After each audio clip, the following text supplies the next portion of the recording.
एक समय का महान योद्धा जो अपने देश की रक्षा करता था, अब जमीन पर अपमानजनक तरीके से घुटनों के बल बैठा सिर झुकाकर इस परिवार से माफी मांग रहा था, क्योंकि उसकी बेटी मी का अपनी क्लासमेट से झगड़ा हो गया था, जहां टीचर जीन ने उसे बताया कि ये उनका तीसरा झगड़ा था। ऊपर से वही के पिता इस इलाके में काफी प्रभावशाली और ताकतवर थे। हालात और ना बिगड़े, इसलिए ओल्ड जीन को ये अपमान सहना पड़ा। मी अपने पिता को इतना कमजोर और डरपोक देखकर सहन नहीं कर सकी और भाग गई। ओल्ड जीन उसके पीछे पीछे भागा और प्यार से पूछा कि क्या उसे भूख लगी है और क्या वो डिनर के लिए घर चलना चाहती है, लेकिन मी चुप रही और बिना पीछे देखे चलती रही। जितना वो सोचती गई उतना ही उसे गलत महसूस होने लगा। ये उसकी गलती नहीं थी, फिर भी उसके पिता माफी मांग रहे थे। रोते हुए वो बोली, अगर आप इतने कमजोर थे तो मुझे इस दुनिया में क्यों लाए। फिर वो धीरे धीरे ओल्ड जीन की नजरों से ओझल हो गई। लेकिन ये छोटी सी लड़की क्या जानती थी कि उसी की खातिर ओल्ड जीन ने कभी कंट्री एज के सबसे बड़े कमांडर को बंधक बना लिया था। धमकी दी थी कि चाहे कुछ भी हो जाए उसे सेवा से रिटायर होने दिया जाए। आखिरकार उसने बिना शर्त एक काम करने के वादे पर ही अपनी इच्छा पूरी करवाई थी।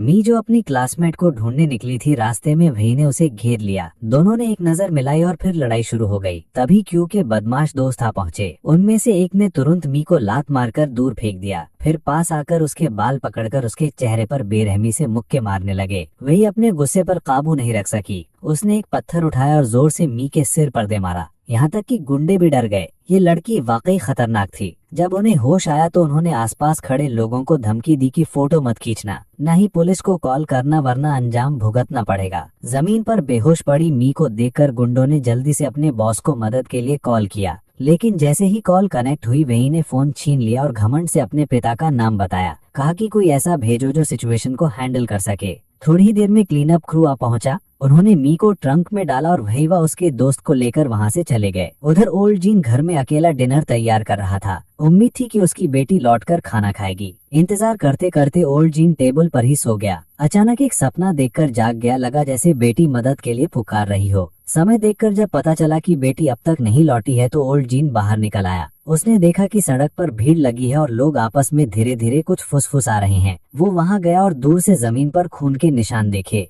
फिर उसे एक हेयर टाई दिखी, जिससे उसे समझ आ गया कि वो वही की थी। क्या उन्होंने फिर से लड़ाई की? ओल्ड जीन ने तुरंत मी की क्लासमेट क्वांग को कॉल किया और पता चला कि उसकी बेटी उसके साथ नहीं है। उसके दिल में बेचैनी सी उठी। तभी ओल्ड जीन की मुलाकात वही और उसके गुंडे दोस्तों से हुई जो आपस में बातें कर रहे थे। ओल्ड जीन भूत की तरह उनके पीछे से आया और पूछा कि क्या उन्होंने उसकी बेटी मी को देखा है। गुंडा मी का नाम सुनकर या तो डर गया या गुस्से में आ गया। उसने ओल्ड जीन की कॉलर पकड़ ली और अनजान बनने की एक्टिंग करते हुए उसे वहां से चले जाने को कहा। ओल्ड जीन ने हेयर एक्सेसरी उठाकर वही से पूछा, ये तुम्हारी है ना? ये देखकर वही डर के मारे कांपने लगी। उसे लगा कि सब कुछ पकड़ में आ गया है। तभी गुंडे ने सिचुएशन बिगड़ते देख अपनी शर्ट उतारी और पूरे शरीर पर बने टैटू दिखाते हुए धमकाया कि तुरंत यहाँ से निकल जा। ओल्ड जीन वहीं खड़ा रहा, हिला तक नहीं। गुंडा चिढ़ गया और गुस्से में आकर ओल्ड जीन के कपड़े फाड़ने के लिए उसकी ओर बढ़ा। उसका शरीर चाकू के घावों और गोलियों के निशानों से भरा हुआ देखकर दोनों डर गए और ठंडे पसीने में भीग गए। ओल्ड जीन समय बर्बाद नहीं करना चाहता था। उसने एक पंच में गुंडे को जमीन पर गिरा दिया। 10 साल से ज्यादा समय तक छिपे रहने के बाद ओल्ड जीन आखिरकार फट पड़ा। फिर उसने उसी हेयर टाई से उसका गला दबाया और बेटी का पता बताने की मांग की।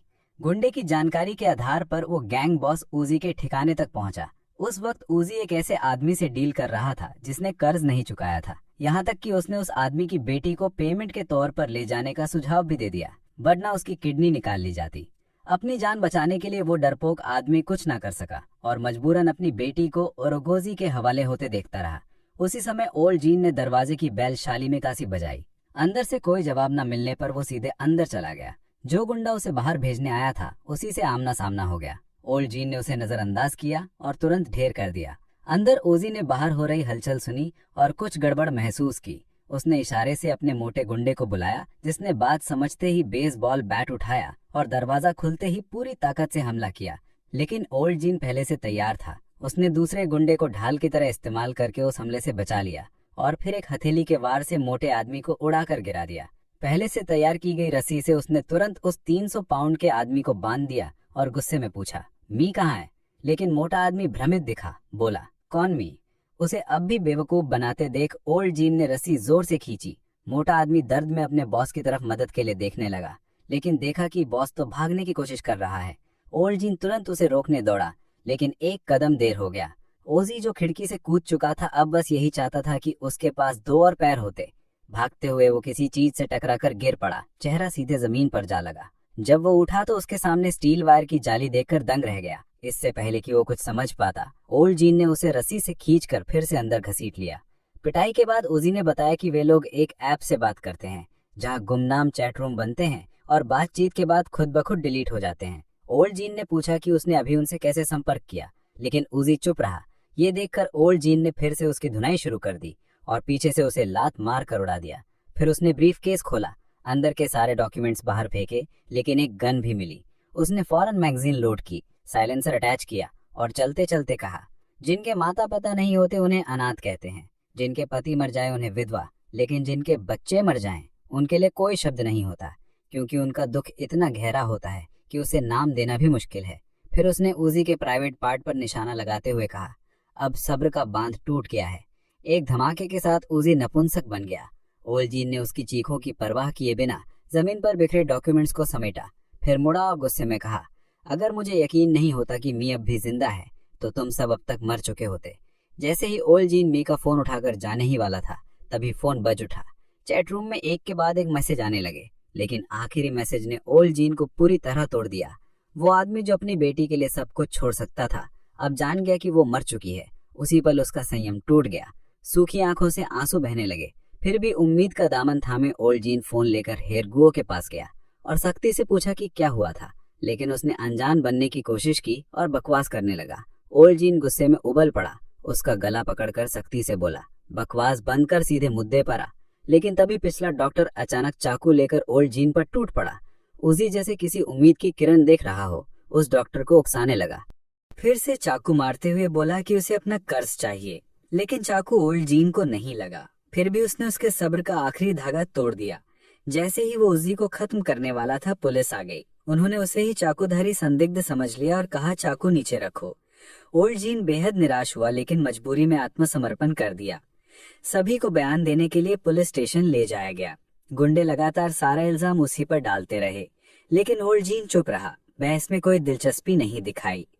जब ओल्ड जीन ने कुछ भी बोलने से मना कर दिया तो कप्तान ने उसकी पहचान जांचने के लिए फिंगरप्रिंट स्कैन किया, लेकिन स्क्रीन पर तुरंत रेड ब्लॉक आ गया और कोई रिजल्ट नहीं मिला।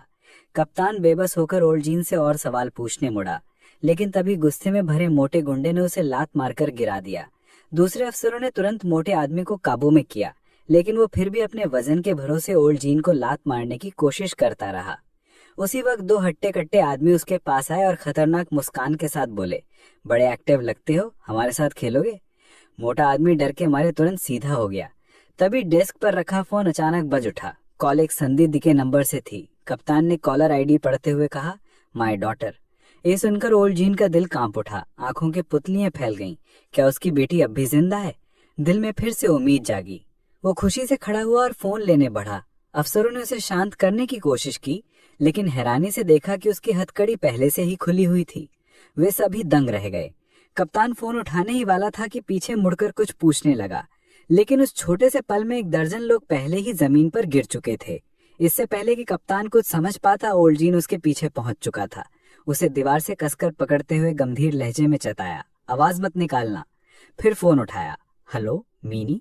लेकिन जैसे ही कॉल कनेक्ट हुई, कट गई। दोबारा कॉल की तो बिजी टोन आई। फिर से कॉल करने पर फोन स्विच ऑफ मिला। अब उसके पास कोई और चारा नहीं था, उसे फिलहाल पुलिस स्टेशन छोड़ना पड़ा। ओल्ड जीन एक ताइक्वांडो जिम में पहुंचा, सोचों में डूबा बच्चों को खुश होकर खेलते देख रहा था।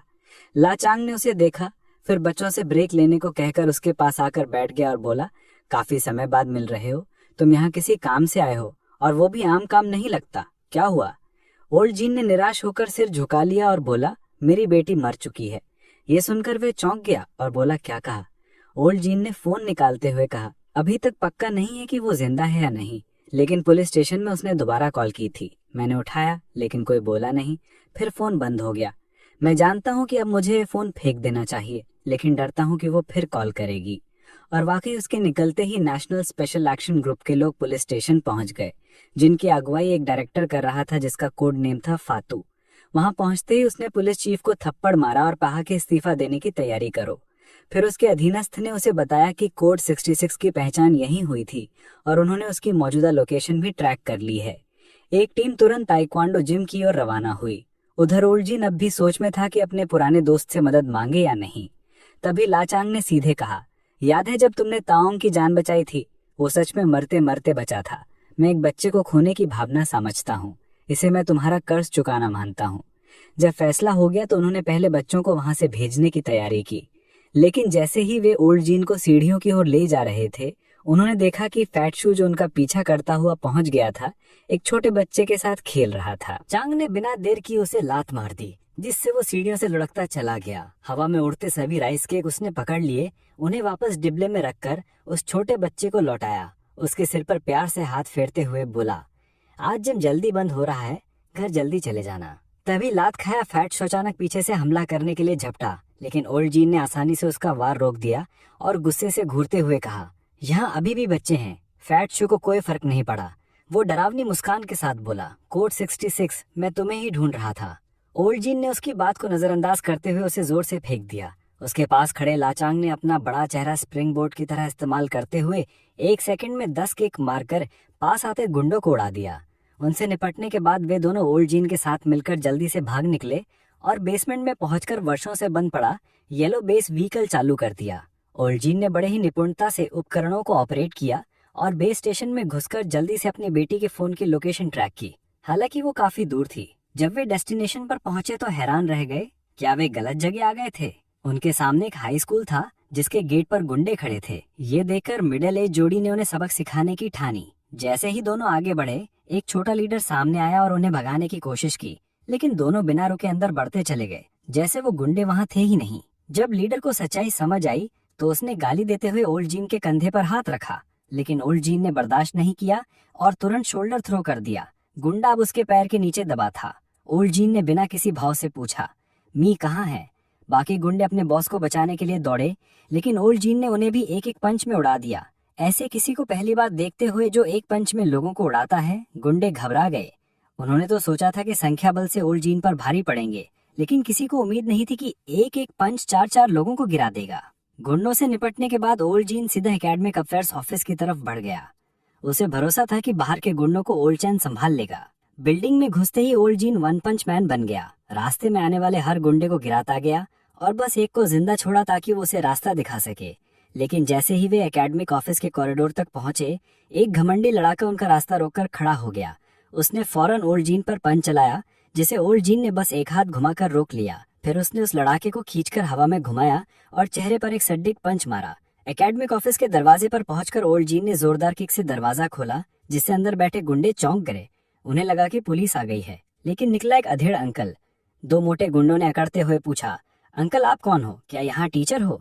ओल्ड जीन ने बिना जवाब दिए उन्हें घूरते हुए कुछ ढूंढना शुरू किया और फिर उसकी नजर वहां बैठे एक पिंक बालों वाले गुंडे के हाथ में पकड़े फोन पर जा टिकी। वो फोन उसकी बेटी का था। ओल्ड जी ने रास्ते में आए सभी गुंडों को गिराकर सीधा उस पिंक हेड गुंडे के सामने जा खड़ा हुआ और उसके सीने पर रखे पिंक फोन की ओर इशारा करते हुए बोला, ये फोन कहाँ से मिला? पिंक हेड गुंडा शायद नहीं समझ पाया कि सामने खड़ा आदमी कितना खतरनाक है। उसने फोन के लॉक स्क्रीन फोटो दिखाते हुए अपनी नुकीली जीभ से उसे चाटते हुए चौहत्ती मुस्कान के साथ बोला, अरे हाँ, ये तो वही है जो कल रात आई थी। बहुत वाइल्ड थी। पहले से ही दुख में डूबे ओल्ड जीन का सब्र पूरी तरह टूट गया। उसने उस पिंक हेड गुंडे के बाल पकड़ लिए और दाएं बाएं से मुक्के बरसाने लगा। गुलाबी बालों वाला गुंडा इतनी बुरी तरह पीता गया कि पहचान में नहीं आ रहा था। आखिरकार उसे एक पंच में कई मीटर दूर उड़ा दिया गया, लेकिन इससे ओल्ड जिन के दिल का गुस्सा शांत नहीं हुआ। उसने एक पेन उठाया और उसे गुंडे की उंगलियों के बीच में फंसा दिया। फिर अपने साइज 45 के जूते को उसके हाथ के ऊपर रखते हुए जोर से पैर मारा। ये दर्द सिर्फ गुलाबी बालों वाला गुंडा ही महसूस कर सकता था, जो उसकी 10 उंगलियों में फैल चुका था। जब ओल्ड जिन ने देखा कि वो अब भी गालियां दे रहा है तो वो फिर से वार करने ही वाला था कि ला चांग ने उसका हाथ पकड़ लिया और कहा, और मारा तो मर जाएगा। ओल्ड जिन ने आखिरकार गुस्सा दबाया और पूछा, तो क्या तूने मेरी बेटी मी को देखा है? पिटकर अधमरा हो चुका गुलाबी बालों वाला गुंडा आखिरकार सच्चाई बोलने लगा। उसके आदमियों ने हाल ही में कुछ नए फोन लाकर दिए थे जांच के लिए। तभी उसने मी का फोन खोला और देखने की कोशिश की, लेकिन जब उसने कॉल हिस्ट्री चेक की तो हैरान रह गया। सिर्फ डैड से कॉल थी। जब वो और उसके साथी इस बात पर फोन की मालकिन का मजाक उड़ा रहे थे कि वो डैडीज गर्ल है, तभी गलती से उसने स्क्रीन दबा दी और नंबर डायल हो गया। लेकिन जल्दी से काट भी दिया। ओल्ड जिन को यकीन नहीं हुआ। उसने गुंडे से फिर वही बात दोहराने को कहा। उसकी कॉल हिस्ट्री में सिर्फ डैड था। ये सुनकर ओल्ड जिन जैसे पत्थर बन गया। उसकी बेटी का एक भी दोस्त नहीं था। गुलाबी बालों वाला गुंडा बोला, एक था सोशल ऐप पर, वीली नाम की कोई लड़की, लेकिन उसे दोस्त कहना भी थोड़ा ज्यादा होगा। ओल्ड जिन एकदम सन्न रह गया। उसकी सोच में तो वो एम की सबसे अच्छी दोस्त होनी चाहिए थी। उसके हाथ कांप रहे थे जब उसने उनके चैट्स खोलकर देखे। जो बातचीत सामने आई उसने उसे बोलने लायक नहीं छोड़ा। कभी जन्मदिन की बधाई, कभी पैसे उधार मांगना, और हर बार वजह थी वीली का कहना, हम दोस्त हैं, दोस्त एक दूसरे की मदद करते हैं। मासूम मैम को लगा वो सच में उसकी दोस्त है, लेकिन उसे नहीं पता था कि लोग उसे बेवकूफ समझकर इस्तेमाल कर रहे हैं। चैट पढ़ने के बाद ओल्ड जिन ने अपनी मुट्ठी कस ली। उसे गहरा अफसोस हो रहा था कि वो कुछ भी नहीं जानता था। उसे बस अपनी बेटी को सबसे अच्छी चीजें देना आता था, लेकिन उसने कभी नहीं देखा कि उसकी बेटी स्कूल में क्या महसूस कर रही है, वो कितना दर्द झेल रही थी। इसी समय लाचांग ने उसका हाथ थामते हुए कहा, मैं तेरा दर्द समझता हूँ, लेकिन अभी पछताने का वक्त नहीं है। खुद को संभाल और मी को ढूंढ, माफी मांग। एक बाप होने के नाते मैं तेरी तकलीफ समझता हूँ। ये एक ऐसा रोल है जिसमें सारे दुख और थकावट अंदर ही दबा लेते हैं, लेकिन फिर भी हम इतनी आसानी से हार नहीं मानेंगे। ये सुनकर ओल्ड जिन ने दर्द में अपने दांत भींचे और जमीन पर पड़े कराहते गुलाबी बालों वाले गुंडे को उठाते हुए गुस्से में पूछा, ये फोन तुझे कहाँ से मिला? गुंडे ने जल्दी से कबूल किया, एक भिखारी से लिया था। पता मिलते ही वो लोग जल्दी से वहां पहुंचे। ओल्ड जिन ने अपनी बेटी का फोन दिखाकर पूछा, ये कहाँ से चुराया? भिखारी ने चोर होने से साफ इनकार कर दिया। ओल्ड जिन ने बिना कुछ कहे उसका हाथ पकड़ लिया और बोला कि उसे पुलिस के पास लेकर जाएगा। डर के मारे भिखारी ने हाथ छुड़ा लिया और सच सच बता दिया, कल रात जब मैं रोड के किनारे आराम कर रहा था, मैंने देखा कि एक गुंडा कार से उतरा और एक पैकेट कूड़ेदान में फेंक कर चला गया। फेंकते वक्त कार के अंदर से किसी ने कहा, बाद में बॉडी को जलाने के लिए इंसिनरेटर ले जाना। मुझे लगा उन्हें इसकी जरूरत नहीं, तो मैंने पैकेट उठा लिया। जब खोला तो अंदर एक फोन और वॉलेट था।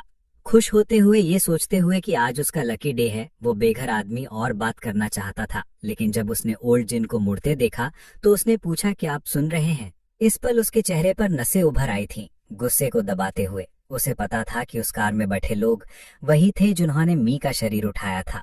वापस मुड़कर उसने पूछा, वो किस तरह की कार चला रहा था? क्या तुम्हें नंबर प्लेट याद है? लेकिन वो बेघर आदमी बोला, उसे कुछ भी याद नहीं। ओल्ड जिन के पास अब सब्र नहीं बचा था। उसने उसका कॉलर जोर से पकड़ते हुए कहा, जल्दी सोचो। वो बेघर आदमी ओल्ड जिन के बर्ताव से डर गया। जल्दी से बोला, वो आदमी क्रू कट था, सफेद कार चला रहा था, लेकिन उसे और कुछ नहीं पता। ओल्ड जिन और जानकारी पूछना चाहता था, लेकिन उसके पीछे से लाचांग बोला, काफी है, चलो, हमें जितना चाहिए था मिल गया।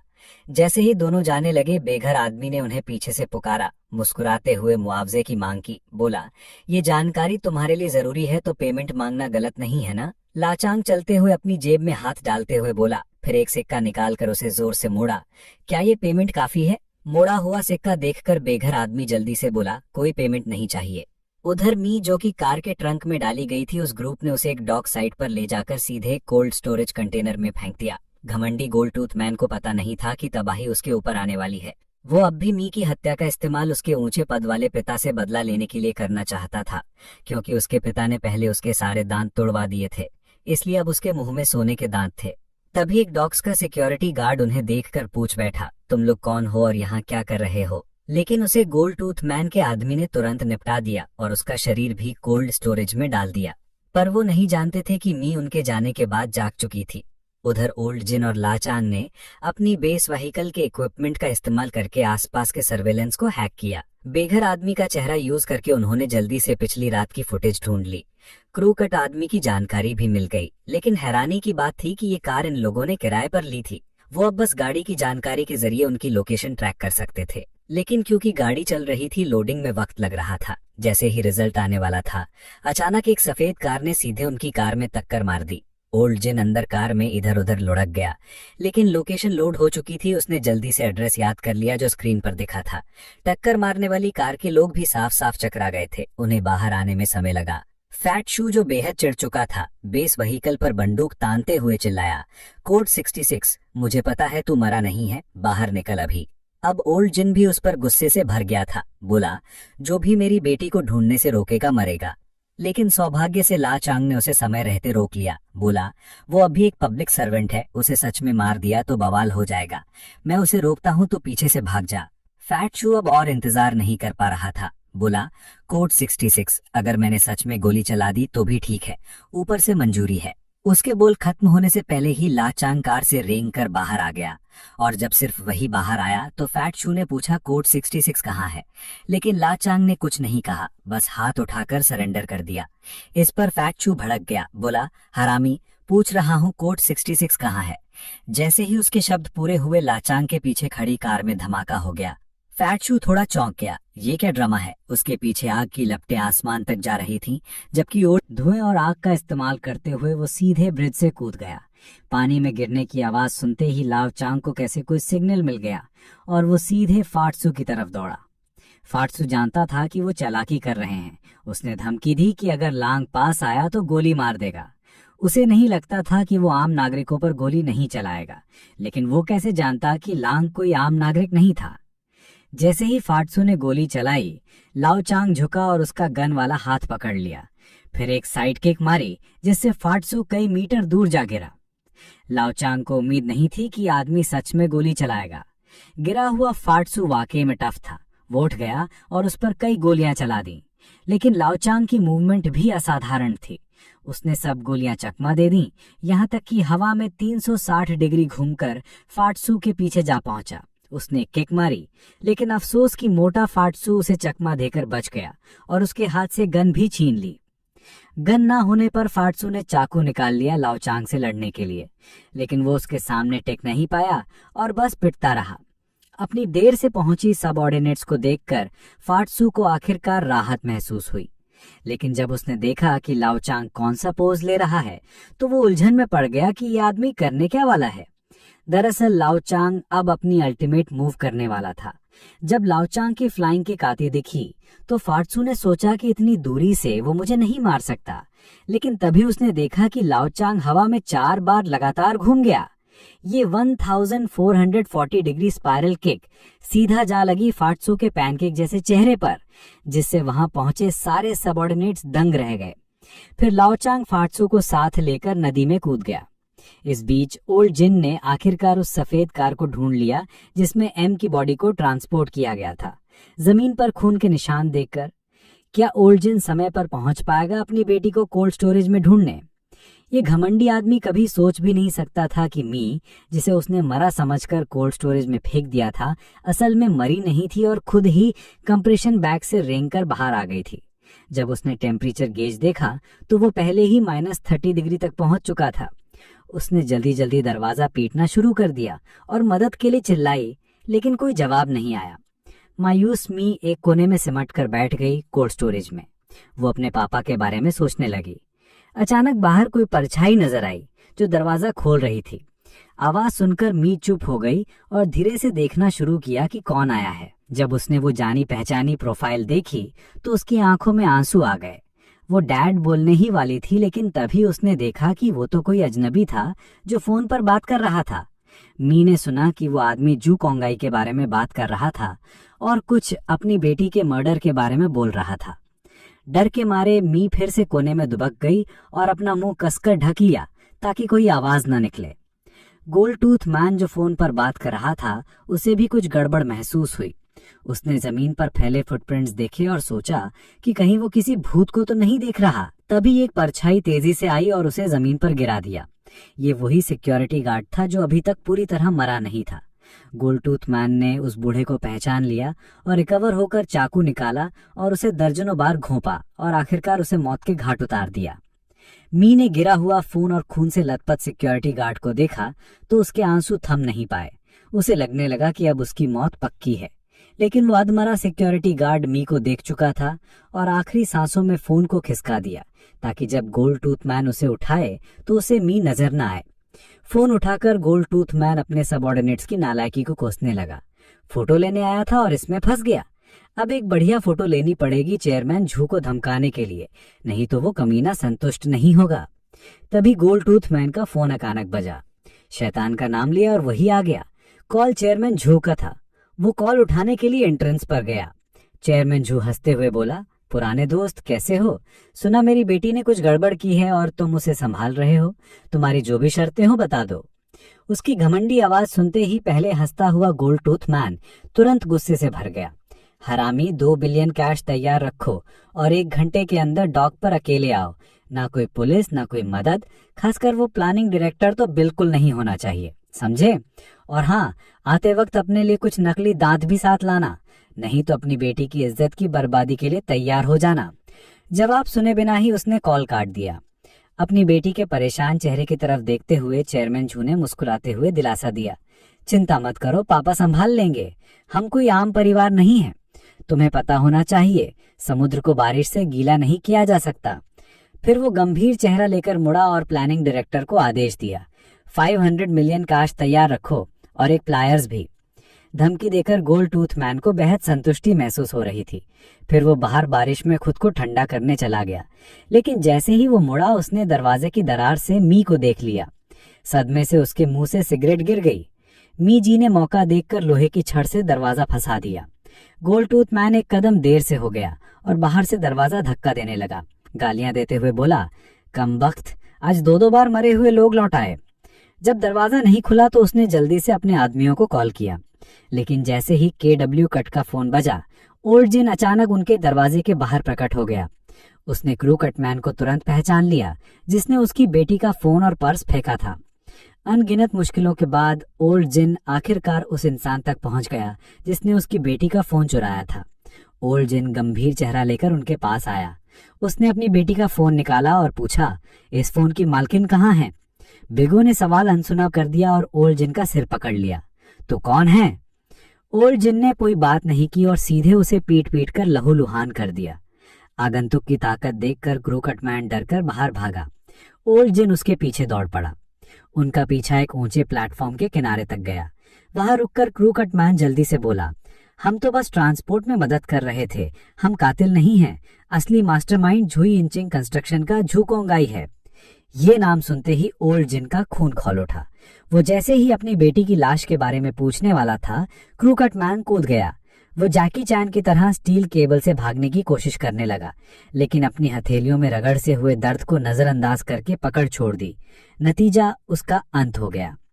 उधर गोल्ड टूथ मैन जब देखता है कि ना बिग ओ और ना उसका साथी कॉल का जवाब नहीं दे रहा है, तो गुस्से में उनके पुरखों तक को गालियां देने लगता है। तभी उसे एक कॉल आती है।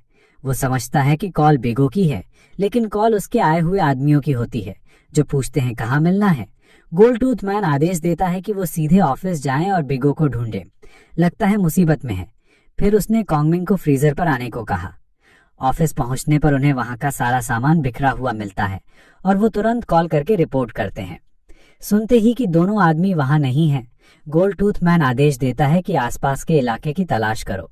उसी वक्त बिगो घायल शरीर को घसीटते हुए एक कार में छिप गया। उसने सोचा कि अब वो भाग निकलेगा, लेकिन अचानक एक मुक्का कार की खिड़की तोड़ता हुआ अंदर आया। ओल्ड जिन का डरावना चेहरा बाहर दिखाई दिया, जो उसे बाहर निकलने का आदेश दे रहा था। बिगो आत्मविश्वास से बोला, मैं बेवकूफ नहीं हूं, दरवाजा खोल के दिखाओ अगर हिम्मत है, हरामी। क्या उसने सोचा कि ये ओल्ड जिन को रोक पाएगा? ओल्ड जिन ने एक तार का टुकड़ा उठाया, कुछ ही सेकंड में इंपोर्टेड कार का लॉक खोल दिया। ये देखकर बिगो डर के मारे चिल्लाया और जल्दी से बोला, वो फ्रीजर में है। ये सुनते ही ओल्ड जिन जम गया। क्या? बिगो ने जल्दी से बोला, फोन की मालकिन फ्रीजर में है। चेयरमैन जू ने कहा उसे समंदर में फेंक दो, मछलियों का खाना बनाओ। ओल्ड जिन फ्रीजर की लोकेशन पूछ ही रहा था कि तभी पीछे से पहुंचे गुंडों ने उस पर स्टील पाइप से हमला किया। पाइप को मुड़ा हुआ देखकर सब हैरान रह गए। ओल्ड जिन बेहोश कैसे नहीं हुआ? ओल्ड जिन पलटा और झटपट उन सबको निपटा दिया। बेगो ने माहौल बिगड़ता देखकर कार की दूसरी तरफ से भागने की कोशिश की। वो ट्रक ड्राइवर को उसकी सीट से घसीटकर ट्रक में बैठ गया और भागने लगा, लेकिन ओल्ड जिन जैसे उड़ते हुए पीछे से पहुंच गया, उसके ताकतवर पैर सीधा उस पर झपटे। रोड न देख पाने के कारण बिग ओ ट्रक को सीधे समंदर में ले गया। ओल्ड जिन उसे खींचकर पानी की सतह पर ले आया और फ्रीजर की लोकेशन पूछता रहा। उधर गोल्ड टूथ मैन को आने वाले खतरे की खबर तक नहीं थी। वो दरवाजे के पास झुका हुआ लगातार मी को समझाने की कोशिश कर रहा था कि दरवाजा खोल दे, लेकिन मी भले ही भोली थी, मूर्ख नहीं थी। उसने सोच लिया था कि दरवाजा खोले बिना ही मर जाना बेहतर है। इसी वक्त ओल्ड जिन भी बिगो को घसीटकर फ्रीजर तक ले आया। मी को लगा कि वो यहीं मर जाएगी। वो रोने लगी। गोल्ड टूथ मैन ने अब समझाना बंद कर दिया और इंतजार करने लगा। तभी उसने मुड़कर देखा, बिगो लड़खड़ाता हुआ उसकी ओर आ रहा था। उसका सूजा हुआ चेहरा देखकर गोल्ड टूथ मैन चौंक गया और पूछा, फोन क्यों नहीं उठाया? बिगो की आंखों में आंसू बारिश में घुल गए और वो अपने बॉस से शिकायत करने वाला ही था कि गोल्ड टूथ मैन ने उसकी जांग में चाकू घोंपते हुए कहा, हरामी, तूने चेयरमैन झू के साथ मिलकर साजिश की? तूने कभी मुझे बेवकूफ बनते देखा है? फिर उसने ओल्ड जिन की ओर देखा जो काली रस्सी पकड़े खड़ा था। तू कौन है? क्या तुझे भी चेयरमैन झू ने भेजा है? ओल्ड जिन ने उसके किसी सवाल का जवाब नहीं दिया और गुस्से में दबे स्वर में पूछा, मी कहाँ है? गोल्ड टूथ मैन सोचने लगा कि ये मी कौन है। जब उसने सवाल टालने की कोशिश की तो ओल्ड जिन ने उसे पीटना ही शुरू कर दिया था कि तभी अचानक एक दौड़ता हुआ व्यक्ति आया और ओल्ड जिन को उड़ा दिया। ओल्ड जिन को संभलने का मौका भी नहीं मिला और एक हाई किक उसके सामने आ गई। इन खतरनाक हमलों के सामने वो केवल बचाव कर पा रहा था, लेकिन हर बार सीधा उसके शरीर के नाजुक हिस्सों को निशाना बना रहा था। ओल्ड जिन ने फैसला किया कि अब और नहीं रोकेंगे। गोल्ड टूथ मैन को लगा कि कांगमिंग अब बाजी मार चुका है। वो चिल्लाकर बोला, इसे सबक सिखाओ। लेकिन जैसे ही उसने कांगमिंग की टूटी उंगलियां देखी, उसका मुख खुला का खुला रह गया। ओल्ड जिन ने समझ लिया कि ये बंदा गोल्ड टूथ मैन का साथी है। उसने अपनी शर्ट उतार दी। अब खेल असली शुरू होगा। उधर चेयरमैन झू का ग्रुप पूरी रफ्तार में उनकी तरफ बढ़ रहा था। झू कोंगाई जानता था कि गोल्ड टूथ मैन इतना साहसी है तो जरूर उसके पास कोई मजबूत बैकअप है। और फिर हाल ही में शहर में अफवाहें चल रही थी। कोई अनजान शख्स अनाथ बच्चों को उठाकर उन्हें बिना भावना वाले किलर मॉन्स्टर बना रहा था और ऐसे कई खतरनाक लोग अब सड़कों पर घूम रहे हैं। ये सोचकर चेयरमैन झू ने आदेश दिया, प्लानिंग रूम डायरेक्टर को साफ कर। रुकावटों से पहले कांगमिंग ऐसा ही एक मॉन्स्टर था। उसे अपनी टूटी उंगली जोड़ते हुए देखकर गोल्डन टूथ मैन ने सोचा कि ये आदमी चेयरमैन जियो है। जल्दी से उसने समझाया कि ये वो नहीं है, ये वही बैडमैन है जिसने डैडी को परेशान किया। ओल्ड जिन ने जैसे ही समझा कि ये बच्चा उसी का बेटा है, वो तुरंत उसे पकड़ने के लिए आगे बढ़ा। अगर मॉन्स्टर की बात करनी है तो ओल्ड जिन उनका एंसेस्टर था, एक प्री हिस्टोरिक बीस्ट की तरह। खुद को छुड़ाने के लिए ओल्ड जिन ने जानबूझकर अपना हाथ डिसलोकेट कर दिया, बस उसके चेहरे पर एक पंच मारने के लिए। फिर उसने अपना डिसलोकेटेड हाथ दोबारा जोड़ लिया और लगातार आयरन फिस्ट्स मारता रहा। अचानक ओल्ड जिन के 2 फिंगर स्ट्राइक को कांगमिंग ने पकड़ लिया, जो अपनी टूटी उंगलियों का बदला लेने के इरादे से आया था। एक क्रैक हुआ, लेकिन ओल्ड जिन को कोई दर्द महसूस नहीं हुआ। वो तुरंत आगे बढ़ा और उसकी एक टांग को कसकर लॉक कर लिया। उसे अभी भी संघर्ष करते देख ओल्ड जिन ने चेतावनी दी, अगर तूने विरोध जारी रखा तो तेरी टांग सच में टूट जाएगी। तभी गोल्डन टूथ मैन ने अचानक ओल्ड जिन पर बुरी तरह लात मारी और कांगमिंग को डांटते हुए कहा, डैडी ने तुझे क्या सिखाया था? हारने वाले हो तो चाहे उसकी गर्दन ही क्यों ना काटनी पड़े, काट डालो, मार डालो उसे। ये सुनकर ओल्ड जिन ने उसे एक उड़ती हुई किक मारी, लेकिन अहम पल पर कांगमिंग उठकर उसके सामने आ खड़ा हुआ। गोल्डन टूथ मैन के सामने खड़े होकर बोला, मैं उसे मार दूंगा। फिर एक डैगर निकालकर एक डेस्परेट फाइटिंग स्टैंड्स ले ली। ओल्ड जिन ने अपना हाल ही में डिसलोकेटेड हाथ मोड़ा। इसे जल्दी खत्म करना होगा और निकलना होगा। चूंकि ये एम की उम्र का है, इसलिए मैं इसकी जान नहीं लूंगा। अब एक भयंकर लड़ाई शुरू होने वाली थी। कांगमिंग लगातार ओल्ड जिन पर छुरा चला रहा था, लेकिन हर बार ओल्ड जिन आसानी से बच निकलता। वो पास आया, घूमकर उसके पीछे पहुंच गया और कांगमिंग को कसकर जकड़ लिया। अब वो हिल भी नहीं सकता था। उधर फ्रीजर में फंसी मी लगभग जम चुकी थी, क्योंकि वो जानती थी कि जैसे ही दरवाजा खुलेगा उसका सामना एक ठंडी छुरी से होगा। इस वक्त मी के दिमाग में सिर्फ अपने पिता की बात थी, जिसने उसके लिए अपमान सहकर घुटने टेक दिए थे और कहा था, एम, पेरेंट्स की इज्जत उनके बच्चों पर टिकी होती है। तू ही मेरा प्राइड है। हाँ, जरा देखो मैं कौन हूँ। उसने बगल में रखी फ्रोजन सॉल्टेड फिश को देखा और मौत से लड़ने का फैसला किया।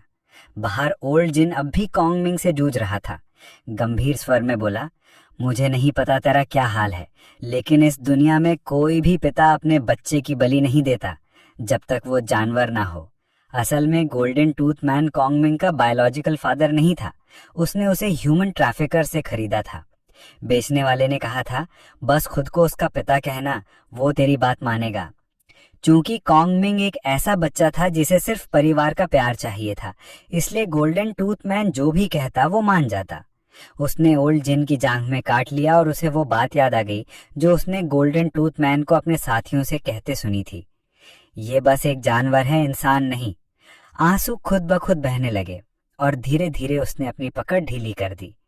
ओल्ड जिन ने उसे ऐसे देखा, फिर उसे एक और फेंक दिया। पीछे मुड़कर उसे देखा, लंबी सांस ली और लंगड़ाता हुआ फ्रीजर की ओर बढ़ा। लेकिन कॉन्गमिंग फिर से उठ खड़ा हुआ, एक पागल की तरह उस पर झपट पड़ा। अब ओल्ड जिन ने नरमी छोड़ दिया और उसे एक ही पंच में उड़ा दिया। अगर मेरी बेटी जिंदा होती तो कोई इंसान जो मुझे किसी की जान बचाने से रोके अब तक मर चुका होता। लेकिन कॉन्गमिंग चिल्लाया, मार दो मुझे, वरना डैडी तो वैसे भी मुझे मार ही देगा। ओल्ड जिन ने उसका सिर पकड़ा, मुक्का उठाया और उसके मासूम चेहरे को देखकर पूछा, क्या वो तेरा असली पिता है? असली पिता कभी तुझसे तेरा कत्ल करवाता नहीं। असली परिवार ऐसा नहीं करता। मैं तुझे इसलिए नहीं मार रहा क्योंकि तू मेरी बेटी की उम्र का है। वो मुड़ा और चला गया, जिससे कॉन्गमिंग हैरान रह गया। हर संकट को याद करते हुए जब गोल्डन टूथ मैन ने सिर्फ अपनी जान बचाने की सोची, उसे ढाल बनाकर पीछे छोड़ दिया। उसे अब शायद परिवार का मतलब समझ आने लगा था, लेकिन बहुत देर हो चुकी थी। साउथ डायरेक्टर जो पहुंचा था, उसका काम तमाम हो चुका था। इस बीच गोल्डन टूथ मैन जो फ्रीजर की रखवाली कर रहा था, उसे नहीं पता था कि वो दोनों कहाँ गए। बारिश में खड़ा वो बेचैन हो रहा था। तभी उसे फ्रीजर के पीछे से एक तेज आवाज सुनाई दी और वो थोड़ा चौंक गया। होश में आते ही उसने दरवाजे का हैंडल घुमाने की कोशिश की। हैरानी की बात थी कि दरवाजा खुल गया। उसने अंदर झांककर स्थिति देखी। उसने देखा कि दरवाजे को ब्लॉक करने वाली चीजें हटा दी गई थीं। ढके हुए शव को देखकर वो हल्का सा मुस्कुराया। होशियार बनने की कोशिश करते हुए उसने अपना डैगर निकाला और शव की ओर बढ़ा, चुभोते हुए बोला, अंकल बेवकूफ नहीं है। लेकिन तभी उसे कुछ गड़बड़ लगी और जैसे ही वो कंप्रेशन बैग उठाने ही वाला था, मी ने जमी हुई नमकीन मछली उसके सिर पर जोर से मारी। जमीन पर पड़े गोल्डन टूथ मैन को देखकर मी बोली, बहुत बकवास करता है तू, पता है मैं किसकी बेटी हूँ। ओल्ड जिन न जाने कितनी मुश्किल से फ्रीजर तक पहुंचा, लेकिन वहां उसे सिर्फ अपनी बेटी का एक बाल मिला। ओल्ड जिन ने तुरंत गोल्डन टूथ मैन को पकड़ा और मी के बारे में पूछा, लेकिन वो बेहोश था, इसलिए उसने उसे जोर से थप्पड़ मारा, फिर भी होश में नहीं आया। जैसे ही वो फिर से थप्पड़ मारने वाला था, उसकी नजर पास पड़ी खून से सनी नमकीन मछली पर पड़ी। उसने तुरंत गोल्डन टूथ मैन को छोड़ दिया और खड़ा हो गया। सोचने लगा क्या अंदर कोई आपसी लड़ाई हुई थी, लेकिन एक शव और एक बेहोश आदमी को देखकर कुछ गड़बड़ लग रही थी। उसने इधर उधर नजरें घुमाई, तभी एक कोने में उसे कुछ लिखा दिखाई दिया।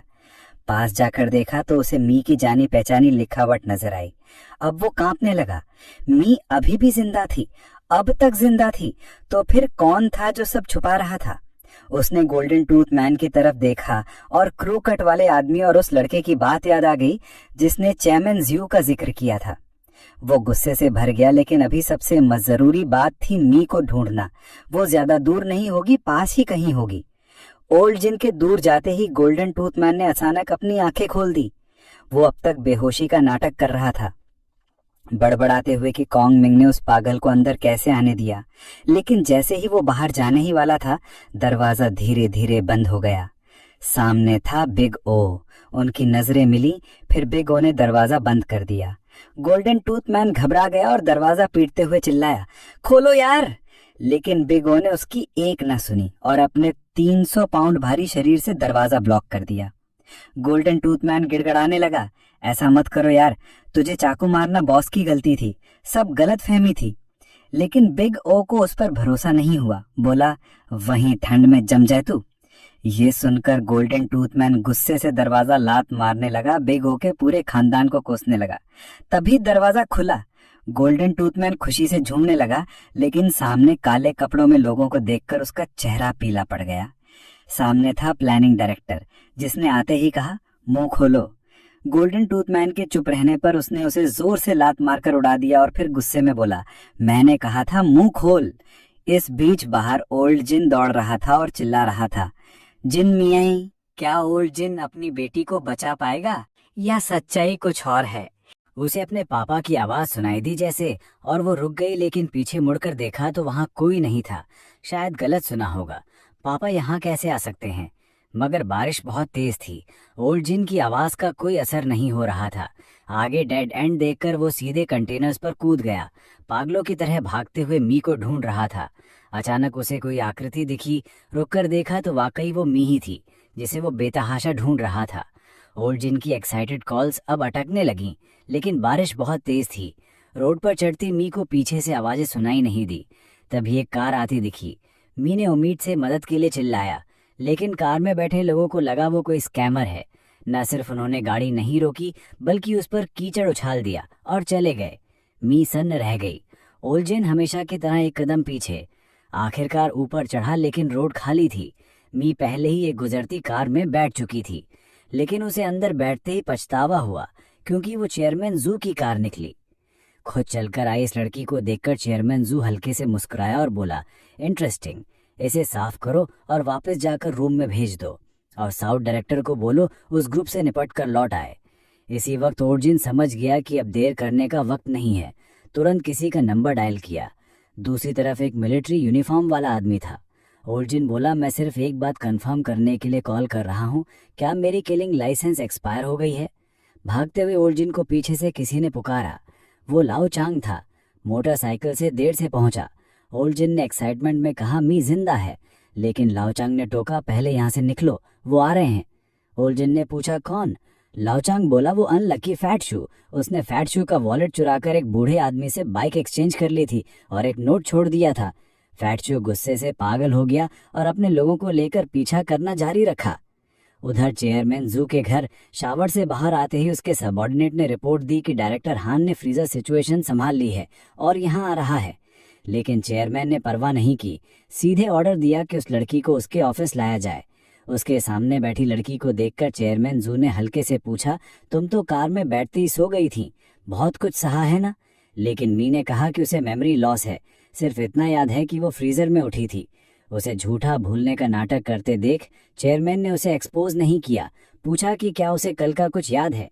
मी ने पास रखी फोटो की तरफ देखा, थोड़ा सोचा और कहा, उसे याद नहीं। मी को लगा कि वो बच निकलेगी, लेकिन उसे उम्मीद नहीं थी कि बात एज पर आ जाएगी।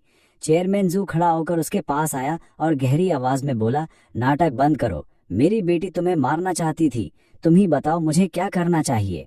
मी डर से कांप उठी, पसीना बह रहा था। आपको कब पता चला? चेयरमैन जू ने उसके कान में फुसफुसाते हुए कहा, जब तुमने कार में सोने का नाटक किया था। मैं थोड़ा कंफ्यूज था क्योंकि तुम एच की क्लासमेट हो, लेकिन जब तुमने एमनीशिया का नाटक किया तब मुझे यकीन हो गया कि तुम बहुत कुछ जानती हो। फिर उसने अपने सबऑर्डिनेट को ऑर्डर दिया, डायरेक्टर हान को बुलाओ, वो वांची की फ्रेंड है, उसे बिना दर्द दिए मार दो। पास आता आदमी देखकर मी रहम की भीख मांगने लगी। डायरेक्टर हान ने उसे पकड़ते हुए कहा, हिलना मत, वरना आर्टरी छोड़कर कहीं भी मारेंगे तो और ज्यादा दर्द होगा। मी ने निराशा में रोते हुए जोर से अपने पापा को पुकारा। तभी उसी पल डोरबेल बजी और वो वाकई फैट था। उन्हें सैटेलाइट सर्वेलेंस की एक्सेस थी। उन्होंने डिड्यूस कर लिया था कि कोड 66 अपनी बेटी को ढूंढ रहा होगा। सबऑर्डिनेट्स अब भी डोरबेल बजा रहे थे तो फैटशो गुस्से से चिल्लाया, क्या सोशल विजिट पर आए हो? गाड़ी से सीधे विला में घुस जाओ। गार्ड्स तुरंत घेरकर चिल्लाने लगे, ये प्राइवेट प्रॉपर्टी है, अभी बाहर निकलो। फैटशो ने घमंड से हवा में गोली चलाई और बोला, हम स्टेट से आए हैं, रास्ता दो। फिर किसी का फ्रंट डोर किक करके ऊपर की तलाशी लेने लगा। चेयरमैन जू ने पहले ही विंडो से सिचुएशन देख ली थी। तुरंत ऑर्डर दिया कि उस लड़की को बेसमेंट में ले जाओ। घमंडी फैटशू सीधे चेयरमैन जू के पास पहुंचा। क्या आप जूइन कंस्ट्रक्शन के शू कोंगाई हैं? पहचान कंफर्म करने के बाद उसने अपना वर्क आईडी दिखाया। हम स्टेट स्पेशल ऑपरेशंस ब्यूरो से हैं, एक संदिग्ध की तलाश में है और उसकी बेटी को यहाँ ट्रेस किया गया है। वो सिगरेट जलाने ही वाला था कि चेयरमैन जू ने उसे पकड़कर जमीन पर फेंक दिया। तुम कहते हो स्पेशल ऑपरेशन से हो, सेक्शन चीफ हो या ब्यूरो चीफ? मैं तुम्हारे डिप्टी मिनिस्टर के बहुत करीब हूँ। बात पूरी करने से पहले फैटशू हंस पड़ा, इतनी शांति से कैसे खड़े हो तुम आरामी? स्पेशल ऑपरेशंस ब्यूरो यहाँ घुसाया है और तुम्हें कोई गिल्ट नहीं। तभी तलाशी ले रहे सबऑर्डिनेट्स ने रिपोर्ट दी कि कुछ नहीं मिला। ये सुनकर फैटशू ने जैसे पहले से ही अंदाजा लगा लिया था, रुको वो रास्ते में है। फिर चेयरमैन शू की तरफ घमंड से देखा, लगता है आपको हमारे स्पेशल ऑपरेशंस ब्यूरो की जानकारी है। कभी 6 स्टार किंग्स के बारे में सुना है? वो यहाँ आ रहे हैं, समझ रहे हो ना? तुम खत्म हो चुके हो, जो भी छुपा रहे हो हम सब निकाल लेंगे। लेकिन फैटशू को नहीं पता था कि 6 स्टार किंग्स एंट्रेंस तक पहुंच चुके थे। तभी प्लानिंग डायरेक्टर ने उनका रास्ता रोक लिया। घमंडी 6 स्टार किंग्स ने उसे हटने को कहा, लेकिन एक पंच में ही उड़ गए। फिर 5 लोग और मदद के लिए आए, लेकिन कुछ ही मिनटों में सब जमीन पर पड़े थे। इस वक्त भी फैटशू निडर नजर आ रहा था। पीछे दरवाजा खुलने की आवाज सुनकर सोचा कि 6 स्टार किंग्स आ गए हैं और हाथ से इशारे से बुलाया, लेकिन देखा कि वो तो उठाकर लाए जा रहे थे। ये देखकर फैटशू इतना चौंक गया कि उसकी जबान लड़खड़ा गई। चेयरमैन जू ने ताना मारते हुए पूछा, क्या यही है वो 6 स्टार किंग्स जिनका तुम इंतजार कर रहे थे? इस बीच ओल्जिन और उसका साथी भी विला तक पहुंच गए। कंफर्म किया कि मी अंदर है। लाओ चांग ने पूछा, आप कैसे बचाएंगे? ओल्जिन कुछ देर चुप रहा, फिर बोला, और कर भी क्या सकते हैं। फिर जमीन से मिट्टी उठाकर अपने चेहरे पर मल ली और बोला, हम जैसे भी एक्ट करें नतीजा तो एक ही होगा। रेगुलर प्रोसीजर फॉलो करते हैं। जैसे ही वो आगे बढ़ने वाले थे, लाओ चांग को कुछ दिखा और उसने उसे रोक लिया। दोनों ने दूर से एक आकृति को विला के पीछे तेजी से भागते देखा। वो फैटशू के 6 स्टार किंग्स थे। हमेशा घमंडी रहने वाला फैटशेप चुप रहने की हालत में नहीं था। उसने गुस्से में चेयरमैन के कपड़े पकड़ लिए। सबक सिखाने ही वाला था कि उसका सबऑर्डिनेट घबराया हुआ आया और बोला, सर्च वारंट रिक्वेस्ट कैंसिल हो गई है और डिप्टी मिनिस्टर का कॉल आ रहा है। फैटशू ने जैसे ही फोन उठाया, दूसरी तरफ से उसे तुरंत लौटने को कहा गया और जोरदार डांट पड़ी, जिससे उसका चेहरा लाल हो गया और नसें फूल गईं। उसने गुस्से में फोन जमीन पर फेंक दिया। ये देखकर चेयरमैन जू फिर ताना मारते हुए बोला, बस इतना ही? तानों से तंग आकर फैटशू ने उसकी टेबल लात मारकर पलट दी और गालियां देने लगा। गुस्सा निकालने के बाद उसने चेयरमैन के चेहरे के पास आकर कहा, देख लेना, मैं तुम्हारा घमंड जरूर तोड़ूंगा, समझे? ओवर कॉन्फिडेंट मोटे। कार में वापस बैठते ही वो रिलैक्स हो गया। असल में उसका पिछला सारा गुस्सा सिर्फ एक एक्ट था, ताकि 6 स्टार टीम को लड़की को निकालने का मौका मिल सके। मिशन पूरा होने की खबर मिल चुकी थी। फैटशू ने तुरंत अपने सबऑर्डिनेट्स को ऑर्डर दिया, धीरे धीरे रिवर्स करो, जल्दी मत करो। जब तक उन्होंने देखा कि कोई आदमी जल्दी से चेयरमैन जू की ओर भाग रहा है, तब उसने चिल्लाकर कहा, फुल स्पीड दो, जल्दी निकलो। चेयरमैन जू को इस वक्त ऐसा धोखा मिलने की उम्मीद नहीं थी। प्लानिंग डायरेक्टर को भी अब समझ आया, इसलिए तो ये लोग एक ही वार में गिर रहे थे। भागते हुए फैटशू काफी खुश था। स्टूपिड फूल्स कहते हैं चीजें ढूंढने में माहिर हैं। मासूम मी अब भी सोच रही थी कि वो अच्छे लोग हैं और बस थैंक यू कह दिया, लेकिन अचानक दोनों आदमी उसे ऐसे घूरने लगे जैसे भेड़िए हों। जिसने उसे बचाया था उसने ही अचानक उसका गला पकड़ लिया जब तक वो लड़की बेहोश नहीं हो गई। तब जाके उसने हाथ छोड़ा। फैटशू ने उसकी तारीफ की, अब तुम ऑपरेटिव बनने में और बेहतर हो गए हो। बाकी कार में बैठे लोगों को भी तुमसे सीखना चाहिए। एक ऑपरेटिव को सीधे टकराव की जगह मिशन पूरा करना ज्यादा जरूरी होता है। पीछे से खामोशी से और चुपचाप एक्ट करना चाहिए। उन्हें पता नहीं था कि ओल्जिन पहले ही उनकी एक कार पर चढ़ चुका था। चुपचाप पीछे बैठे 2 लोगों को खत्म कर चुका था। सामने बैठे सफेद बालों वाले आदमी को मुड़ते देख उसने किक मारी और फिर सीट बेल्ट से दोनों बेहोश लोगों को गला दबाकर खत्म कर दिया। सामने की कार ड्रंक ड्राइवर की तरह हिलती देख पीछे की कार ने तुरंत फैटशू को रिपोर्ट दी, लेकिन शायद दूरी की वजह से वो ठीक से सुन नहीं पाया कि सबऑर्डिनेट क्या कह रहा था। ओल्ड जिन ने अब पूरी कार पर कंट्रोल लेकर फैटशू का तेजी से पीछा किया और रेडियो पर उससे बात की। फैटशू अंदर से आवाज सुनकर हैरान रह गया। ओल्ड जिन ने समय बर्बाद किया बिना कहा, अगर मेरी बेटी का एक भी बाल हिला तो मरने के लिए तैयार हो जाओ। फैटशू हंसते हुए बोला, तो तुम कोड 66 हो, तुम्हारा जमाना खत्म हो चुका है, तुम मेरा क्या कर लोगे? मैं तो हेडक्वार्टर्स तक पहुंच चुका हूँ। फिर पागलों की तरह ओल्ड जिन का मजाक उड़ाते हुए बोला, तुम जल्दी आ जाना, मैं तुम्हारी बेटी के साथ इंतजार करूंगा, गिफ्ट लाना मत भूलना। ये सुनकर ओल्ड जिन ने गंभीरता से जवाब दिया, लगता है तुम्हें गिफ्ट बहुत पसंद है, अपनी सबसे बड़ी सरप्राइज के लिए तैयार रहो। ये सुनकर फैटशू को लगा कि वो पागल हो चुका है। उसने तुरंत ऑर्डर दिया कि सभी एंट्रेंस सील कर दो, पेट्रोल बढ़ाओ और उस लड़की को अंडरग्राउंड इंटेरोगेशन रूम में ले जाओ। उसका चेहरा मरोड़ गया था, सोच रहा था कि अब वो लेजेंडरी आदमी क्या सरप्राइज लाएगा, ये जाने बिना कि लाओ चांग पहले ही उनकी कार के नीचे चिपक कर अंदर घुस चुका था। मी को जब इंटेरोगेशन रूम में लाया गया तो 2 थप्पड़ों से उसकी आंख खुली। होश में आते ही उसने संघर्ष करते हुए पूछा, मुझे हथकड़ी क्यों लगाई है? फैटशू ने सीधे कहा, तुम्हारे पिता जासूस हैं और वो भी बहुत फेमस। ये सुनकर मी हैरान रह गई कि उसके पिता इतने काबिल हैं। फैटशू ने आगे कहा, तुम्हारे पिता ने इस बार बहुत बड़ा झोल कर दिया है। समझ नहीं आता कि 19 साल चुप रहने के बाद अब अचानक क्यों फूटा। तुम एक्सिंग कंस्ट्रक्शन को जानती हो ना, लगता है बात उनसे जुड़ी है। तुम्हें पता है क्यों? मी को याद आया कि उसकी बेटी ने कहा था कि उसने उसकी बेटी से झगड़ा किया था। ये सुनकर फैटशू कुछ पल के लिए चुप रह गया, फिर गुस्से से फट पड़ा, तो कोड 66 ने ये सब बच्चों के झगड़े की वजह से किया? अनमाफगिवेबल। अब मी को पता चला कि जिसने उसे पाला वो एच कंट्री का सबसे काबिल स्पाई था, जो उसे ढूंढने के लिए हर जगह तबाही मचा रहा था। मी अपने पिता के बारे में और पूछना चाहती थी, लेकिन फैट शू ने माइक्रोफोन बंद कर दिया।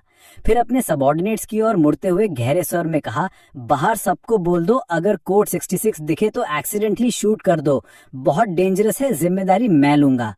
इससे पहले कि बात खत्म होती, कोई आकर फैट शू को सूचना देने लगा, चीफ डेप्यूटी मिनिस्टर आपको बुला रहे हैं, सर्च वारंट को लेकर बहुत गुस्से में लगते हैं। ये सुनकर फैट शू गाली बकता हुआ चिल्लाया। गाली बकता हुआ फैट शू कंट्रोल रूम से बाहर निकल गया। उसके जाते ही एक आकृति उभरी। मी ने उसे देखा और लगभग चिल्ला ही पड़ी। उस आदमी ने उसकी प्रतिक्रिया नोट की, मुड़ा और देखने की कोशिश की, लेकिन कुछ नजर नहीं आया। खुद को बेवकूफ बनाया गया महसूस करके उसने गुस्से में टेबल पर मुक्का मारा और मी की ओर खतरनाक नजरों से देखते हुए बोला, कुछ गलत सोचने की जरूरत नहीं है, यहाँ कोई तुम्हारी मदद नहीं करेगा, सीधे रहो। कुछ नहीं मिलने पर भी वो सतर्क रहा और ऊपर वालों को बताया कि वो बाहर जाकर चेक करने वाला है।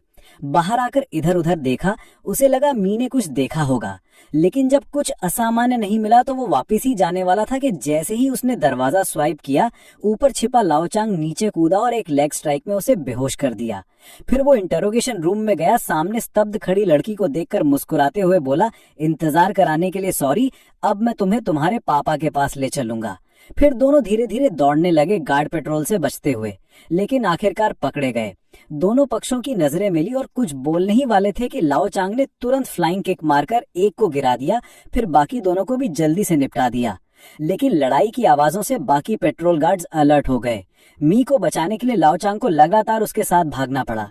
तभी 3 लोग अचानक सामने से निकले और उस पर हमला कर दिया।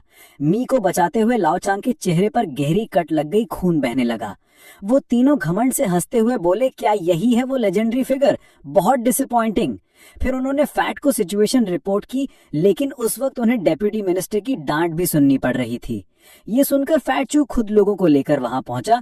लाओचांग को देखकर घमंडी अंदाज में अभिवादन किया। पीछे खड़ा डेप्यूटी मिनिस्टर नफरत से फैट चू को देख रहा था, जैसे सोच रहा हो कि ये खुद को ही डेप्यूटी मिनिस्टर समझने लगा है। फैट शू ने लाओचांग से ज्यादा बात नहीं की, अपने सबऑर्डिनेट्स को ऑर्डर दिया, इसे निपटाओ, लड़की को जिंदा रखना। लाओचांग ने हार नहीं मानी, लड़ते हुए भी मी की सेफ्टी सुनिश्चित कर रहा था। उसे आसानी से हैंडल करते देख सबऑर्डिनेट्स ने फैट शू से सुझाव दिया कि शायद लड़की को चोट पहुंचानी पड़े। फैट शू के होठों पर खतरनाक मुस्कान उभरी। करो जो करना है, एक उंगली कम होने पर भी होस्टेज तो होस्टेज ही रहती है। ये सुनकर सबऑर्डिनेट समझ गए। कुछ ही पलों में दोनों को काबू में कर लिया गया। लेकिन फैट शू ने और भी क्रूरता से सुझाव दिया, अगर आंख भी चली जाए तो क्या फर्क पड़ता है? शायद मरने से पहले का लम्हा इतना स्लो हो जाता है कि इंसान वो देख सकता है जो सामान्यतः नहीं दिखता। उसी पल मी ने देखा कि उस आदमी के पीछे कुछ वायर थे, तभी स्टील केबल डेप्यूटी मिनिस्टर की गर्दन में लिपट गई। दम घुटने की तकलीफ ने सबको रोक दिया। जब लोग खतरे में होते हैं तो सबसे पहले अपने परिवार की इमेज ही दिखाई देती है। ओल्ड जिन ने नीचे से गंभीर स्वर में चिल्लाया, कोई हिला तो डेप्यूटी डायरेक्टर का सिर लुढ़क जाएगा। लेकिन फैट स्नो बर्दाश्त नहीं कर पाया कि कोई उससे ज्यादा घमंडी निकले। उसने तुरंत गन कॉक की और अपने लोगों को न्यूकमर्स को मारने का ऑर्डर देने ही वाला था, तभी ओल्ड जिन ने स्टील वायर और जोर से खींचा। उसने मायहाओ को धमकाते हुए कहा कि अपने लोगों को ऑर्डर दे के हथियार नीचे रख दें। मौत की आहट महसूस होते ही मायहाओ ने तुरंत ऑर्डर दिया, हथियार नीचे रखो। फैट स्नो का 300 पाउंड का शरीर गुस्से से कांप रहा था। सब एक दूसरे की तरफ देख रहे थे, लेकिन फिर सब ने अपने हथियार नीचे रख दिए। फैट स्नो उन्हें रोकना चाहता था, लेकिन मायहाओ ने उसे भी ऑर्डर दिया, तुम भी हथियार नीचे रखो। अब कोई चारा नहीं था, फैट स्नो ने भी भारी मन से हथियार डाल दिया, लेकिन उसके चेहरे पर अब भी।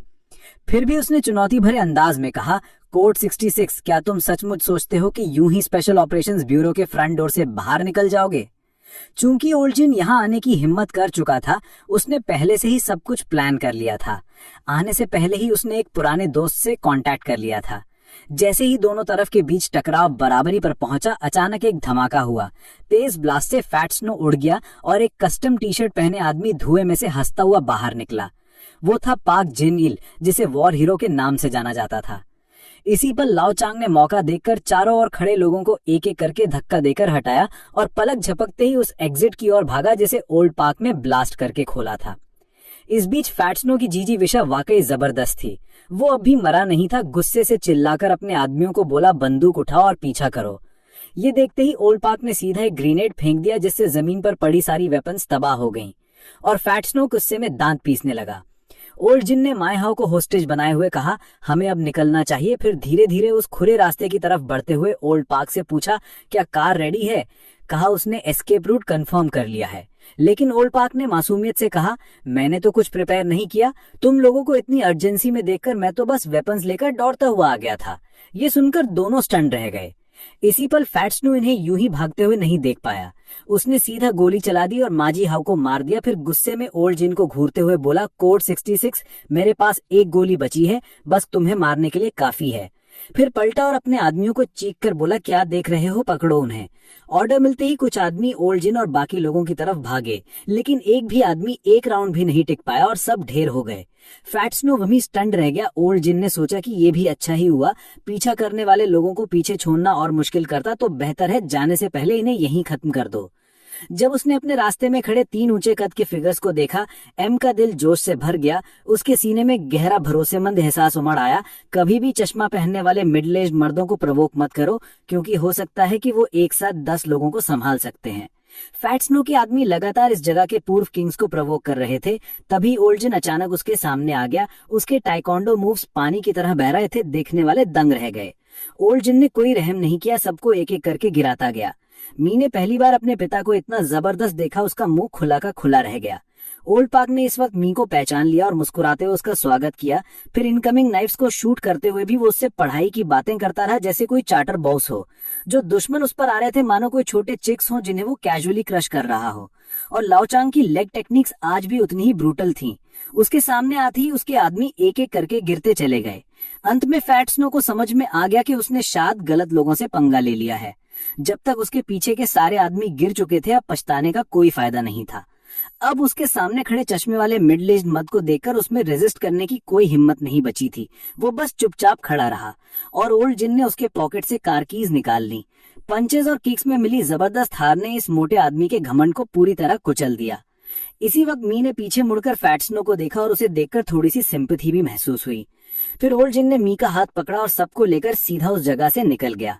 जैसे ही फैट स्नो वहीं निराश खड़ा था, तभी मरे हुए माय हाउ का फोन अचानक बजने लगा। वो एक्चुअली जुकोंग काई की कॉल थी और जैसे ही फैट स्नो ने फोन उठाया, उसने उन्हें तीनों आदमियों की स्थिति के बारे में बताया। हालांकि ये जानते हुए कि वो कितने खतरनाक थे, प्लानिंग रूम डायरेक्टर ने फिर भी उन्हें गंभीरता से नहीं लिया। ग्रुप फैट स्नो की कार में स्पेशल ऑपरेशंस ब्यूरो से तेजी से निकल गया। ओल्ड जिन ने देखा कि वो अब भी लगातार शूट कर रहे थे इंटरसेप्ट करने के लिए, तो उसने ओल्ड पार्क से हथियार मांगे। उसके पास 2 गोलियां बची थीं। ओल्ड जिन ने फिर भी रहम दिखाया और उनके वाइटल पॉइंट्स पर शूट नहीं किया। जैसे ही ओल्ड पार्क ने कार को तेज किया, ओल्ड जिन ने राहत की सांस ली। आखिरकार वो सुरक्षित बच निकले और इस जीवन मरण वाले संकट का सामना करने के बाद बाप बेटी ने एक दूसरे को देखा। ओल्ड जिन ने अपनी बेटी को कसकर गले लगाया और बार बार माफी मांगता रहा। अफसोस करता रहा कि उसने अपनी बेटी को खतरे में डाल दिया और उसे जल्दी रेस्क्यू नहीं कर पाया। ये सुनकर मी खुद को रोक नहीं पाई और उसकी आंखों से आंसू बहने लगे। तभी अचानक एक ट्रक उनकी तरफ क्रैश करता हुआ आया और बाप बेटी की उस म्यूचुअल कंफर्ट को बीच में ही तोड़ दिया। ओल्ड पार्क ने बेतहाशा स्टीयरिंग घुमाया ताकि कार रोड से बाहर न उड़ जाए, लेकिन जैसे ही कार संभली, लाओ चैंग ने बाहर देखा और महसूस किया कि कुछ गड़बड़ है। किसी तरह से वो 4 ट्रकों से घिरे हुए थे। फिर सामने वाले ट्रक ने धीरे धीरे अपना कार्गो डोर खोला। अंदर खड़ा था वही प्लानिंग रूम डायरेक्टर जो उनका पीछा कर रहा था। उसने जैसे ही अपने ईयरपीस में ऑर्डर दिया, पीछे वाले ट्रक ने उनकी कार को सीधा सामने वाले ट्रक के कार्गो एरिया की तरफ धक्का दे दिया। लेकिन इसी समय ओल्ड पार्क ने उत्साहित होकर सीटी बजाई, सोचते हुए कि प्लानिंग रूम डायरेक्टर ने कितना कूल एक्ट किया था। वो हंस पड़ा, यहाँ तक कि उसकी आंखों से आंसू निकल आए, बोलते हुए, आजकल के बच्चे सच में मजेदार हैं। लगता है इसके पास प्लान्स और प्रिपरेशन है। चलो देखते हैं कितना टिक पाते हैं। तुम्हें थोड़ा टाइम देता हूँ, देखते हैं कितने मिनट झेलते हो। जैसे ही ओल्ड जिन और बाकी की कार को कार्गो एरिया में धकेला गया, डायरेक्टर एन और उसके आदमी गैस मास्क पहन चुके थे।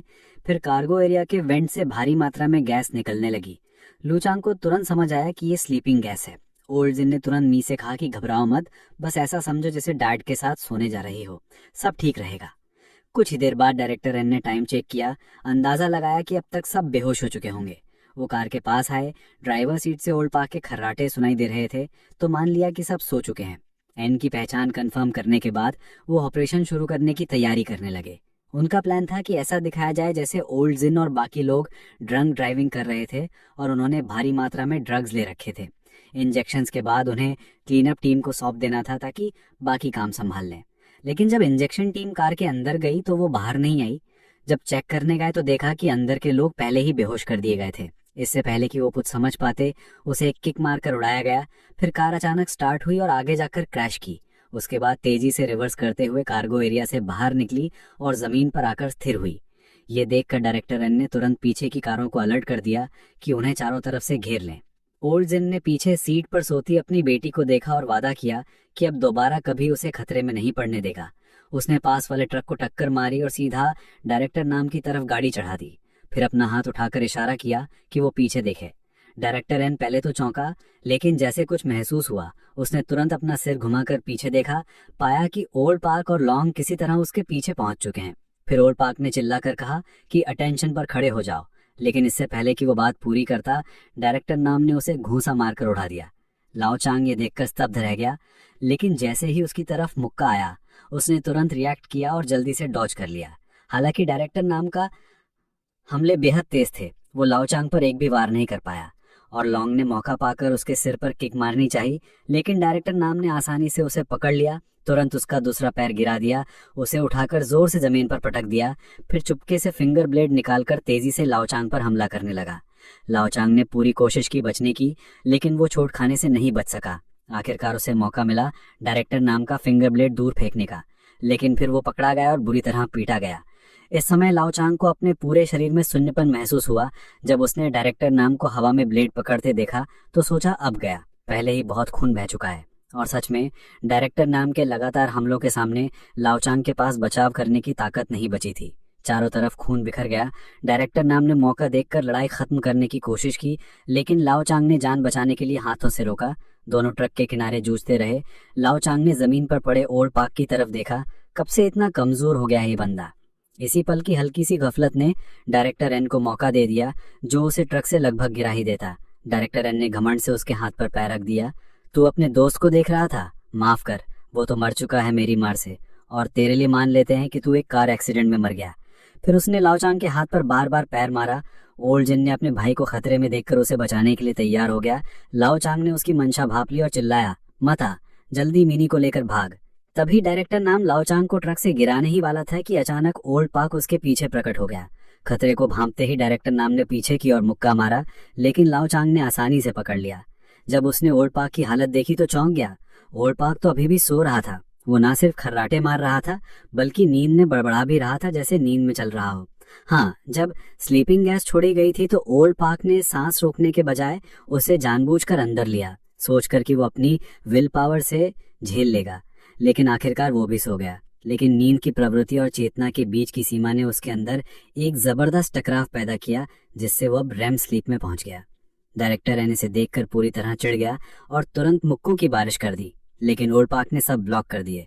डायरेक्टर नाम ने देखा कि ओल्ड पार्क सिर्फ बचाव कर रहा है, हमला नहीं। ये देखकर उसने तुरंत डैगर निकालकर उसके सीने की तरफ वार किया, लेकिन अनएक्सपेक्टेडली ओल्ड पार्क ने उसके चेहरे पर मुक्का मार दिया, जिससे डायरेक्टर नाम की नाक से खून की धार निकल पड़ी।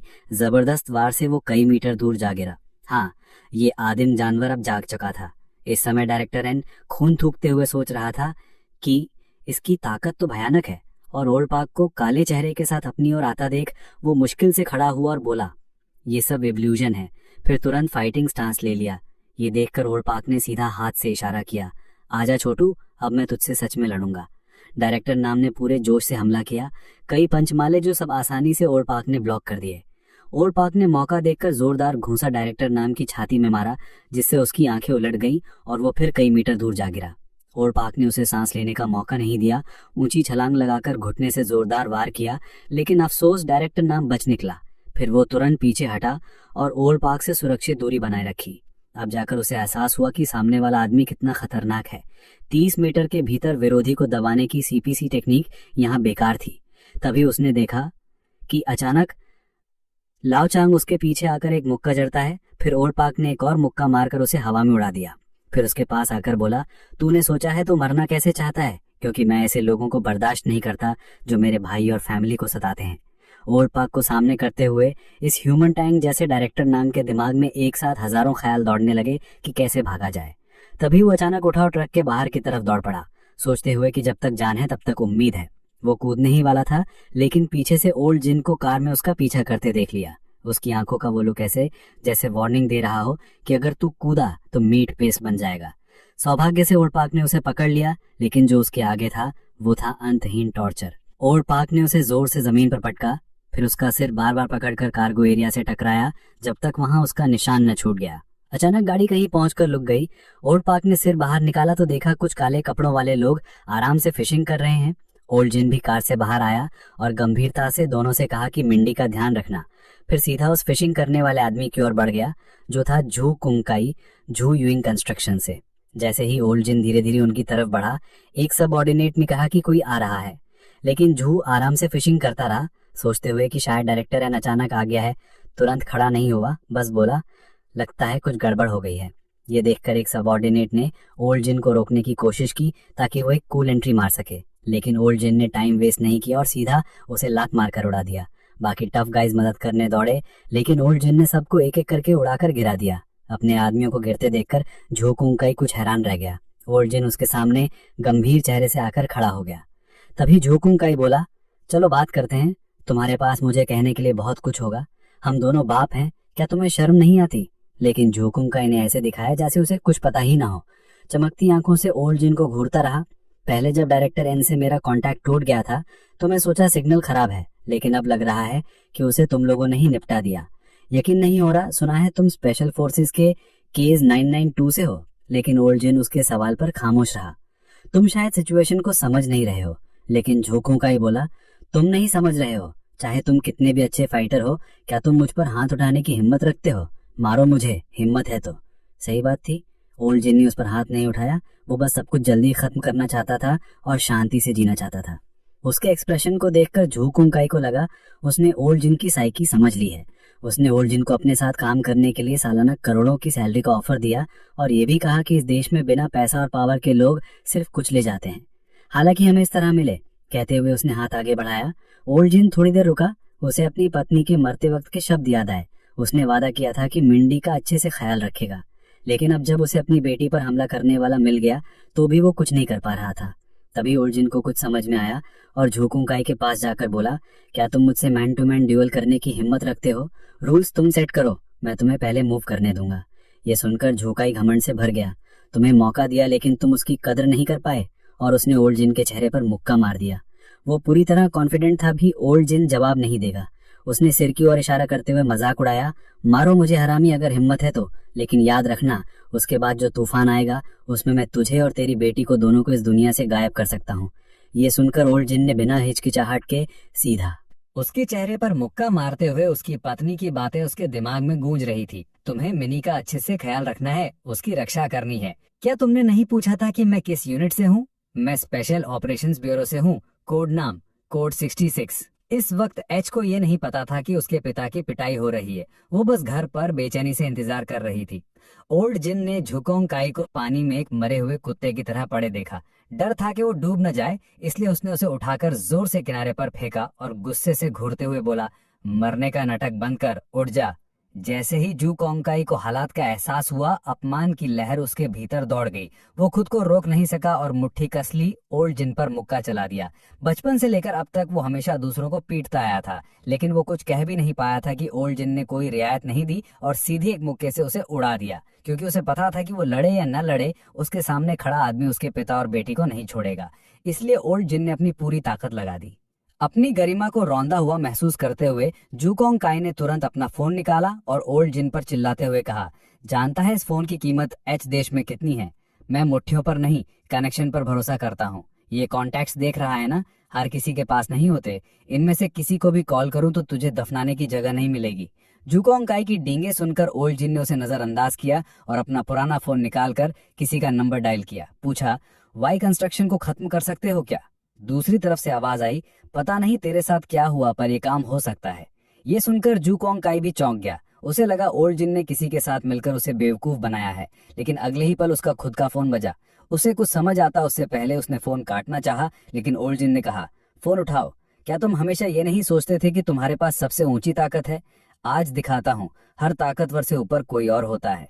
फोन उठाते झुकोंग काई घुटनों पर गिर गया, चेहरा एकदम सफेद, जैसे सब कुछ छिन जाने की हकीकत पर यकीन ही नहीं हो रहा हो। गुस्से में उसने ओल्ड जिन के चेहरे पर मुक्का मारा और सवाल किया, ये नामुमकिन है। ओल्ड जिन ने इस बार भी रियायत नहीं दी, पिटते हुए भी बोला, थैंक यू, तेरी वजह से ही मैं उस इंसान को कॉल करने का फैसला कर पाया। मिमी की सुरक्षा के लिए मैं कुछ भी करूंगा। इस वक्त तक मिमी उठ चुकी थी और पहली बार अपने पिता को इस हालत में देखकर उसकी आंखों से आंसू बह निकले। लैंग ने उससे पूछा, तो क्या अब तुझे अपने पापा से नफरत है? मिमी को याद आया कि जब भी वो अपने पिता से उनके अतीत के बारे में पूछती थी तो वो हमेशा टाल जाते थे। तब उसे लगता था कि शायद उसके पिता उससे प्यार नहीं करते, लेकिन अब उसे लग रहा था कि शायद वो गलत थी। ओल्ड पार्क मिमी के पास आया और मजाक में बोला, तो ये आंसू माफी और शुक्रिया है अपने पापा के लिए? मत रो, अंकल तुझे एक सीक्रेट बताएंगे, चलेगा? ये तेरे पापा के बारे में है। मिमी थोड़ी उत्सुक हो गई, लेकिन लाओ चांग ने उसे रोकते हुए कहा, तू उसे वो पुरानी बात नहीं बताने वाला ना, वो अभी बच्ची है। लेकिन ओल्ड पार्क जो किसी बात को छोड़ता नहीं था बोला, अब वो बड़ी हो गई है, अब उसे जानना चाहिए। मिमी पूरी तरह से उलझ गई। तुझे बहुत जिज्ञासा हो रही होगी कि हम तेरे पापा के दोस्त कैसे बने, तो सुनकर चौंक जाएगी। हम सब कभी लेजेंडरी फिगर्स हुआ करते थे। असल में ओल्ड जिन एच देश का नहीं है, वो CX देश का है। एक युद्ध के दौरान इंटेलिजेंस की गलती से उसके सारे टीममेट मारे गए थे, बस वही जिंदा बचा और एच देश लाया गया। उस दिन ओल्ड जिन की मिडिल स्कूल की क्लास में एक मिलिट्री ऑफिसर आया स्पोर्ट्स टीम के लिए भर्ती के बहाने। उसने स्पोर्ट्स में अच्छे स्टूडेंट से हाथ उठवाए और उस वक्त इतनी अच्छी मौका देख क्लास के सभी स्टूडेंट्स जोश से भरकर वॉलंटियर किया गया। लेकिन फिर उस ऑफिसर ने कहा कि सिर्फ एक जगह है, उन्हें आपस में कम्पीट करने दिया गया, जब तक कि आखिर में सिर्फ एक ही बंदा बचा, क्लास का पार्क योंगपंग।